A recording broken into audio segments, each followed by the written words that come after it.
Vote পেতে সাম্প্রদায়িক উস্কানি তৃণমূল কংগ্রেসের মন্ত্রীর সামনেই সাম্প্রদায়িক উস্কানি দেয় তৃণমূল কংগ্রেসের নেতা। অস্তিত্ব রক্ষায় মুসলিমদের তৃণমূলে ভোট দিতে নির্দেশ দেওয়া হয়। সাবিনা ইয়াসমিন যেখানে দাঁড়ানো, সেই সাবিনা ইয়াসমিনের সামনে নির্দেশে তৃণমূল নেতার সোশ্যাল মিডিয়ায় ভিডিও পোস্ট বিরোধী দলনেতার। তৃণমূল সাম্প্রদায়িক দল তীব্র কটাক্ষ করেছেন শুভেন্দু অধিকারী।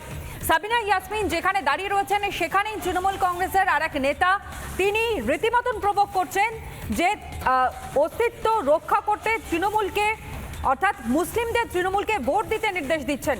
মন্ত্রীর সামনেই সাম্প্রদায়িক উস্কানি দিতে শোনা যাচ্ছে তৃণমূল কংগ্রেসের ওই নেতাকে। সোশ্যাল মিডিয়ায় ইতিমধ্যে ভাইরাল হয়ে গিয়েছে সেই বক্তব্য। যে ছবি আপনারা দেখতে পাচ্ছেন, উপস্থিত রয়েছেন মঞ্চে সাবিনা ইয়াসমিন।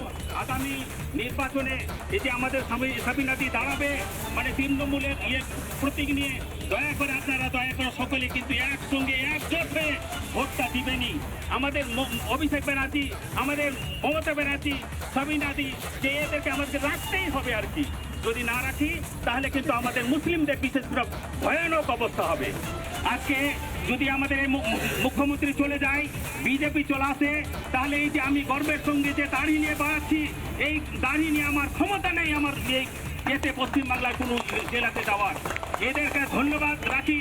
আপনারা যেই করেন না কেন, আগামী নির্বাচনে এই যে আমাদের সাবিনাটি দাঁড়াবে, মানে তৃণমূলের প্রতীক নিয়ে দয়া করে আপনারা সকলে কিন্তু একসঙ্গে একজোট হয়ে ভোটটা দিবেনই। আমাদের অভিষেক ব্যানার্জি, আমাদের মমতা ব্যানার্জি, সাবিনাদি, যে এদেরকে আমাদেরকে রাখতেই হবে আর কি। যদি না রাখি তাহলে কিন্তু আমাদের মুসলিমদের বিশেষ করে ভয়ানক অবস্থা হবে। আজকে যদি আমাদের এই মুখ্যমন্ত্রী চলে যায়, বিজেপি চলে আসে, তাহলে এই যে আমি গর্বের সঙ্গে যে দাড়ি নিয়ে বাড়াচ্ছি, এই দাড়ি নিয়ে আমার ক্ষমতা নেই আমার এই এতে পশ্চিমবাংলাদেরকে শুধুমাত্র ভোটের রাজনীতি করবার জন্য এই রাজ্যের শাসক দল তৃণমূল কংগ্রেস একেবারে শেষ সীমা পার করে ফেলছে। একেবারে সাম্প্রদায়িক উস্কানি পর্যন্ত দিতে দেখা যাচ্ছে বড় মঞ্চ থেকে তৃণমূল কংগ্রেসের নেতা। তার বক্তব্য আপনাদের সামনে রাখলাম, কিন্তু পাশে যিনি উপস্থিত রয়েছেন তিনি সাবিনা ইয়াসমিন। এবং এই সাবিনা ইয়াসমিন তিনি একজন মন্ত্রী, রাজ্যের দায়িত্ব তার কাঁধেও কিছুটা হলেও আছে, কিন্তু তারপরও এইরকম উস্কানিমূলক মন্তব্য যখন কেউ দাঁড়িয়ে তারই সামনে করছেন, তখন তা কিভাবে রিয়াক্ট করছেন, কিভাবে তিনি তা বসে বসে শুনছেন, যে প্রশ্নটা ইতিমধ্যে উঠতে শুরু করে দিয়েছে। এই ভিডিও ইতিমধ্যে সোশ্যাল মিডিয়ায় ভাইরাল, আপনারা জানেন। কিন্তু সব দিক থেকে তৃণমূল কংগ্রেস মরিয়া চেষ্টা চালিয়ে চলেছে, এমনকি এবার তাহলে হাতিয়ার করা হচ্ছে সাম্প্রদায়িক উস্কানিকে। যেই ছবিটা আপনাদের সামনে রাখছি, যে ভিডিও আপনাদের সামনে রাখছে,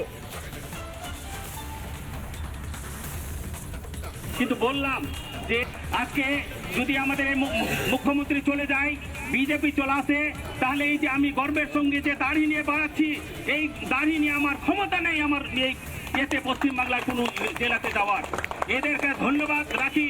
আপনারা যেই করেন না কেন, আগামী নির্বাচনে এই যে আমাদের সাবিনাটি দাঁড়াবে, মানে তৃণমূলের প্রতীক নিয়ে দয়া করে আপনারা সকলে কিন্তু একসঙ্গে একজোট হয়ে ভোটটা দিবেনই।